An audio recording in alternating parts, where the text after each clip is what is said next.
A 30 km a est di Parigi, seguendo il corso della Senna verso l'Atlantico, ai margini della foresta di Saint-Germain, troviamo il comune di Poissy, che a partire dai primi anni del Novecento diventa un importante centro dell'industria automobilistica francese. Qui, nel mezzo di un ampio terreno verde, tra il 1928 e il 1931, il giovane Le Corbusier, a quell'epoca aveva poco più di 30 anni, progetta e realizza una villa di campagna per Pierre Savoie, amministratore di una compagnia di assicurazione, e sua moglie Eugénie, che più tardi sarà molto critica con l'architetto, rinfacciandogli i difetti costruttivi della costruzione e soprattutto i costi molto più alti del previsto. Ma i capolavori non hanno prezzo e i coniugi Savoie sono passati alla storia come i committenti di questa piccola e straordinaria architettura, eloquente testimonianza di un'idea d'avanguardia. L'edificio misura 21 metri e mezzo di lunghezza, 19 di larghezza e 9,40 di altezza. Il suo aspetto esteriore, da cogliere nel suo stretto rapporto con la natura, è quello di un parallelepipedo bianco, tagliato in lunghezza da finestre a nastro e sospeso tra un tetto giardino e una serie di sottili pilastri cilindrici di cemento armato, detti pilotis. La villa è organizzata su 3 livelli, serviti da una scala e da una rampa, ovvero gli elementi di quella promenade architecturale, la passeggiata architettonica, sulla quale Le Corbusier imposta il disegno degli spazi interni.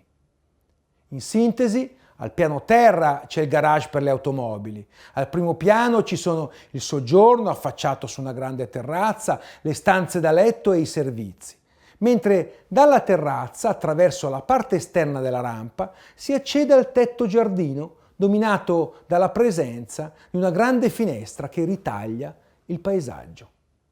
Ma per cogliere pienamente la prepotente bellezza di questa icona della modernità è meglio lasciare la parola all'architetto, che così spiegò la villa che è in costruzione a Poissy nella conferenza intitolata Pianta della Casa Moderna, tenuta a Buenos Aires, venerdì 11 ottobre 1929. Il sito, un vasto prato convesso a cupola schiacciata. La vista principale è verso nord, dunque opposta al corso del sole. La parte normalmente anteriore della casa sarà dunque invertita. La casa è una scatola nell'aria, tagliata tutta attorno senza interruzione da una finestra in lunghezza.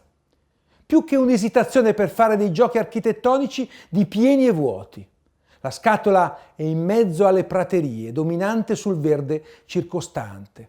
Sotto la scatola, passando attraverso i pilotis, arriva il percorso delle vetture che gira attorno a un volume in curva che racchiude sotto i pilotis l'ingresso della casa. Il vestibolo, il garage, i servizi, lavanderia, stireria, camere dei domestici. Le auto girano sotto la casa, si fermano dove credono. Dall'interno del vestibolo una rampa molto dolce conduce, senza quasi che uno se ne accorga, al primo piano, dove si svolge la vita dell'abitante. Sala per ricevere, camere, eccetera. Prendendo vista e luce dal perimetro regolare della scatola, i diversi vani vengono a stringersi e a disporsi a cerchio intorno ad un giardino pensile, che si pone come distributore di giusta luce e di sole. È sul giardino pensile che si aprono in assoluta libertà i muri di cristallo scorrevoli del salone e molti vani della casa. Così il sole entra dappertutto, dal cuore stesso della casa.